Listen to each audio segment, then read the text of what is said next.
జయకేతనం సభలో deputy CM Pawan Kalyan Nagababu చేసిన వ్యాఖ్యలు ఇప్పుడు దుమారం రేపుతున్నాయి. 4 దశాబ్దాల టీడీపీని నిలబెట్టామని ఆయన వ్యాఖ్యానించడాన్ని టీడీపీ శ్రేణులు తప్పుపడుతున్నారు. మీరు ఏది చెప్తే అది నమ్మడానికి జనాలు పిచ్చోళ్లు కాదని విమర్శిస్తున్నారు. అయితే తమ నేత కూటమి ఏర్పాటు ప్రతిపాదనతోనే అధికారంలోకి వచ్చామని జన సైనికులు అంటున్నారు.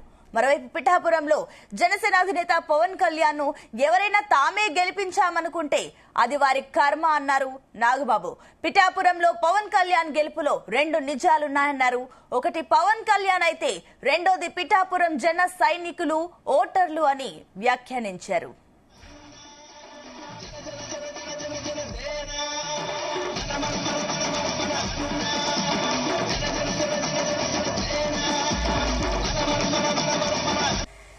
ఓటమి భయం లేదు కాబట్టే 2019లో పోటీ చేశాం. ఓడినా అడుగు ముందుకే వేశాం. మనం నిలబడ్డాం, పార్టీని నిలబెట్టాం. మనం నిలదొక్కుకున్నాం. మనం నిలదొక్కుకోవటమే కాకుండా 4 దశాబ్దాల టీడీపీ పార్టీని కూడా నిలబెట్టాం. ఇక్కడ పిఠాపురంలో పవన్ కళ్యాణ్ గారు అఖండ విజయం సాధించడానికి 2 ఫ్యాక్టర్స్, 2 ఇంపార్టెంట్ ఫ్యాక్టర్స్. ఒకటి మన ప్రెసిడెంట్ జనసేనాని పవన్ కళ్యాణ్ గారు అయితే, రెండో ఫ్యాక్టర్, నాటి వ్యక్తి ఫ్యాక్టర్ పిఠాపురం జన సైనికులు, పిఠాపురం పౌరులు, పిఠాపురం ఓటర్స్. వీళ్ళిద్దరూ లేకపోతే మేము ఏమి చేసినా ఏం ఉపయోగం లేదు. సో మాలో ఇంకెవరైనా సరే పవన్ కళ్యాణ్ గారి విజయానికి నేనే దోహదపడ్డాను అని ఎవరన్నా అనుకుంటే అది వారి కర్మ, అంతకంటే ఏం చేయలేదు. మన పార్టీ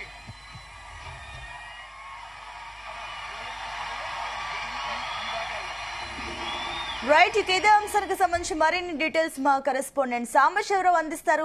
ఎస్ సాంబశివరావు, దీనికి సంబంధించిన డీటెయిల్స్ ఏంటి? నిన్న జరిగిన సభలో అటు పవన్ కళ్యాణ్ అదేవిధంగా నాగబాబు చేసిన కమెంట్స్ ఒకంత అటు టీడీపీ శ్రేణుల్లో ఆసనం నింపుతున్నట్లు తెలుస్తుంది. ఏంటి దీనికి సంబంధించిన డీటెయిల్స్? Good morning Sunitha. గత 10 రోజులుగా కేవలం టీడీపీ, జనసేన, బీజేపీ కూటమిలోనే కాదు, 2 తెలుగు రాష్ట్రాల్లోని అన్ని రాజకీయ పార్టీలు, రాజకీయ విశ్లేషకులు కూడా ఈ సభ గురించే ఎదురు చూస్తారు. సభకి జనాలు వస్తారు ఏంటి అన్నది కాకుండా సభలో పవన్ కళ్యాణ్ ఏం మాట్లాడతారు, అసలు నాగబాబు వస్తారో రాదన్నది ఎవరికి తెలియదు. సభలో పవన్ ఏం మాట్లాడతాడు, కేడర్కి ఏ దిశానిర్దేశం చేస్తారు, కూటమిపై అదేవిధంగా తన పార్టీ శ్రేణులకు ఎలాంటి దిశానిర్దేశం చేస్తారు అన్న దాని మీద తీవ్ర ఉత్కంఠ నెలకొంది. తొలుత మెగా బ్రదర్ నాగబాబు ఎమ్మెల్సీ హోదాలో సభకు వచ్చారు. అప్పటికి ఇంకా పవన్ కళ్యాణ్ రాలేదు. కొందరు నాయకులు మాట్లాడిన తర్వాత నాగబాబు మాట్లాడుతుండటంతోనే అది పెద్ద కాంట్రవర్సీగా మాట్లాడింది. ఆయన ఒకటి చెప్పారు, పవన్ కళ్యాణ్ పిఠాపురంలో పోటీ చేస్తున్నప్పుడు తనతో పాటు తెలంగాణకు చెందిన శంకర్ నాయక్, అదేవిధంగా ప్రస్తుతం ఇప్పుడు ఎమ్మెల్యేగా ఉన్న అప్పగించాల రమేష్ తదితరులు 5 బాధ్యతలు అప్పగించారు. కానీ నేను ఆలోచించాను, ఎందుకు మాకు ఈ బాధ్యతలు ఇచ్చాడని. కేవలం మమ్మల్ని సంతృప్తి పరచడానికే ఈ బాధ్యతలు అప్పగించారు. పవన్ పోటీ చేస్తానన్నప్పుడు ఆయన విజయం ఖాయమైంది. ఇక్కడ 2 ఫ్యాక్టర్స్ పనిచేస్తాయి. ఒకటి పవన్ కళ్యాణ్ ఇమేజ్, 2 పిఠాపురం నియోజకవర్గ ఓటర్లు పవన్ ను దేవుడిగా భావించి ఓటేశారు. ఆ 2 ఫ్యాక్టర్లు మాత్రమే పనిచేస్తాయి. ఎవరైతే కొందరు తానే పవన్ కళ్యాణ్ గెలిపించాను అనుకుంటున్నారో అలా అనుకున్న వారి కర్మ అంటూ ఇండైరెక్ట్ గా వర్మకి ఆయన డైలాగ్ వేసినట్లుగా అయింది. కొద్దిసేపటి తర్వాత పవన్ కళ్యాణ్ వచ్చారు. పవన్ కళ్యాణ్ వచ్చిన తర్వాత ఎమ్మెల్యేలు మాట్లాడిన తర్వాత చివరిగా పవన్ కళ్యాణ్ ప్రసంగం స్టార్ట్ అయింది. ఆయన తెలుగు, కన్నడ, మరాఠీ, తమిళ తదితర భాషల్లో మాట్లాడిన తర్వాత ఒకే విషయం చెప్పారు. 2000 ఏదైతే 14లో పార్టీ పెట్టాం, 18 నుంచి పోరాటం చేసాం, 19లో పోటీ చేసాం, ఓడిపోయాం.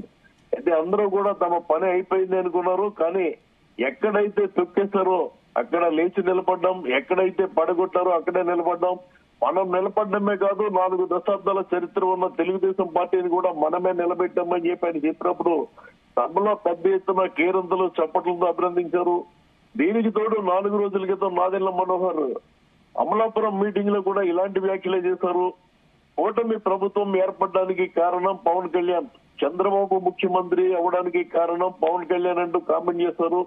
ఈ ఏదైతే జయకేతన సభ ఉందో దీన్ని దృష్టిలో పెట్టుకుని 4 రోజుల క్రితం పవన్ కళ్యాణ్ వ్యాఖ్యలు చేయడం, సభలో నిన్న నాగేంద్ర బాబు తర్వాత పవన్ కళ్యాణ్ మాట్లాడిన వ్యాఖ్యలు తెలుగుదేశంలో దుమారం రేపుతున్నాయని చెప్పాలి. తెలుగుదేశం అగ్ర నాయకత్వం ఎవరు కూడా ఇప్పటి వరకు దీని మీద స్పందించలేదు. ఎందుకంటే రాత్రి సమావేశం జరిగి వాళ్ళంతా బయలుదేరి వెళ్లేసరికి 12-1 గంట దాటిపోయింది. ఈ నేపథ్యంలో అప్పటికే కొందరు తెలుగుదేశం కార్యకర్తలు సోషల్ మీడియాలో కొన్ని పోస్టులు పెడుతున్నారు. పవన్ కళ్యాణ్ మీరు చెప్పారు, కానీ అదే మీ నోటితో గతంలో మీరు తెలుగుదేశం పార్టీకి 40 సంవత్సరాల చరిత్ర ఉంది, ఆ పార్టీకి ఉన్న కేడర్ మనకి లేరు, ఆ పార్టీ గ్రామ స్థాయి బూత్ స్థాయికి బలోపేతమైంది, ఆ అనుభవం మీకు లేదా, మర్చిపోయారా మీరు అన్న మాట్లాడుతూ ఆయన గతంలో చేసిన కామెంట్లు కూడా వాళ్ళు సోషల్ మీడియాలో పెడుతున్నారు. దీనిపై చంద్రబాబు, లోకేష్ అదేవిధంగా ఇతర నాయకులు ఎలా స్పందిస్తారు, చంద్రబాబు దీని మీద ఏదైనా మాట్లాడతారా అన్న దాని మీద పెద్ద ఎత్తున చర్చ జరుగుతుంది. తెలుగుదేశం పార్టీ నాయకులు మాత్రం నాగబాబు పవన్ కళ్యాణ్ మాట్లాడిన కొద్దిసేపటికి సోషల్ మీడియాలో పోస్టింగ్లు పెట్టడం ప్రారంభించారు. నిజంగా వీళ్ళిద్దరూ కూడా చాలా ఆవేశంగా మాట్లాడడం జరిగింది. ముఖ్యంగా నాగేంద్ర బాబు ఎవరైతే పవన్ కళ్యాణ్ గెలిపించేది అనుకుంటున్నారో వాళ్ళు కేవలం పవన్ కళ్యాణ్ ఇమేజ్, పిఠాపురం ఓటర్లు తప్ప ఇంకెవరు ఆయన గెలిపించలేదు, అలా అనుకున్న వారు కర్మంటూ వర్మని నేరుగా టార్గెట్ చేశారు. ఎందుకంటే వర్మ గతంలో సోషల్ మీడియాలో పవన్ కళ్యాణ్ కోసం నేను త్యాగం చేశాను, నేను గెలిపించానని చెప్పిన మాటలకి కౌంటర్ ఇచ్చినట్టయింది. అదేవిధంగా పవన్ కళ్యాణ్ కూడా, ఎందుకంటే పవన్ కళ్యాణ్ కూటమి విషయంలో ఆచి తూచి మాట్లాడుతున్నారు, ఎక్కడ ఆయన ఎలాంటి వివాదాస్పద కామెంట్లు చేయకపోగా ప్రతిసారి కూడా చంద్రబాబును పొగుడుతూ వస్తున్నారు. చంద్రబాబు తనకు ఎక్కువ ప్రాధాన్యత ఇస్తున్నారు, ఆయన ఎక్కడికి వెళ్ళినా నన్ను రమ్మంటారు, నాకు కొన్ని ప్రాంతాలకు వెళ్ళడానికి సిగ్గు, కానీ ఆయన నన్ను చాలా ఎక్కువ వాల్యూ ఇస్తున్నారని చెప్పిన పవన్ కళ్యాణ్ ఒక్కసారిగా 4 దశాబ్దాలు ఉన్న తెలుగుదేశం పార్టీని నిలబెట్టాము అని చెప్పిన వ్యాఖ్యలతో జనసేనలో జోష్ పెరిగితే తెలుగుదేశం వాళ్ళలో మాత్రం అసంతృప్తి, అసహనం కూడా వ్యక్తమవుతున్నాయి. సునీత, ఎస్ సాంబశివరావు, మరోపక్క చూస్తే కూడా అటు నాగబాబు కామెంట్స్ చూస్తే ఒకటి పవన్ కళ్యాణ్, మరొకటి పిట్టు జన సైనికులు అంటూ కూడా కామెంట్స్ వినిపిస్తున్నాయి. ఎట్ ద సేమ్ టైం అక్కడ జనసేన పార్టీ 21 స్థానాల్లో పోటీ చేసిన 21 స్థానాల్లో విజయం సాధించింది. ఈ రకంగా చూస్తే కేవలం పిఠాపురం వాసులే కాదు, చాలా మంది నియోజకవర్గాల్లో కూడా వాళ్ళందరి సపోర్ట్ కూడా ఉంది. అక్కడ నుంచి ఏమైనా విమర్శలు వస్తున్నాయా? ఇప్పటి వరకు దాని మీద స్పందించలేదు, కానీ మీరు చెప్పింది 100% వాస్తవం. ఎందుకంటే ఒక పిఠాపురం పవన్ కళ్యాణ్ పక్కన పెడితే మిగతా 20 చోట్ల గెలిచారు. 20 చోట్ల ఒక ఉమ్మడి తూర్పుగోదావరి చేస్తే పవన్ కళ్యాణ్, కాకినాడ రూరల్ లో నానాజీ, రాజానగరంలో బత్తిన బలరామయ్య, నిడదవోలులో అందులో దుర్గేష్ మంత్రిగా ఉన్నారు.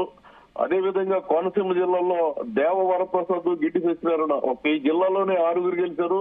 కాబట్టి నాగబాబు కాంట్రవర్సీకి తెరదీస్తారు. ఎందుకంటే నాగబాబు తరచూ వివాదాస్పదంగానే మాట్లాడుతారు చెప్పడంలో ఎలాంటి సందేహం లేదు.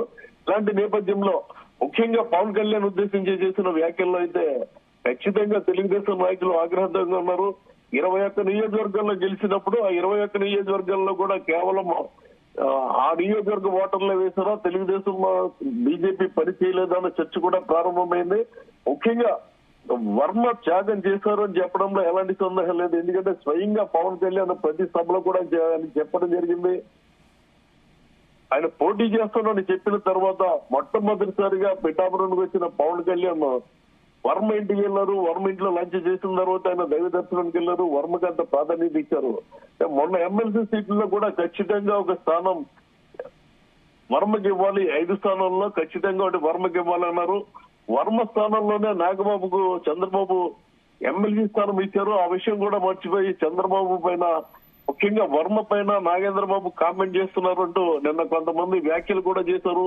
ఇది దుమారాన్ని రేపుతుంది. ఎందుకంటే గెలిచిన వెంటనే వర్మకు చట్టసభల్లో ప్రాధాన్యత ఇస్తామని అటు చంద్రబాబు ఇటు పవన్ కళ్యాణ్ చెప్పిన నేపథ్యంలో అసలు వర్మకి ఇక్కడ సంబంధం లేదు, వర్మ ఎలాంటి పని చేయలేదు, మా చరిష్మాతో గెలిచాము అని నాగబాబు చేసిన వ్యాఖ్యలు ఖచ్చితంగా. ఎందుకంటే ఎప్పుడైతే వర్మకి ఎమ్మెల్సీ సీట్ అనౌన్స్ చేయలేదో ఆయన నేరుగా కనీసం అధినేతను కూడా కలవకుండా వెనుతిరిగి 4 రోజుల క్రితం వెనుకొచ్చారు.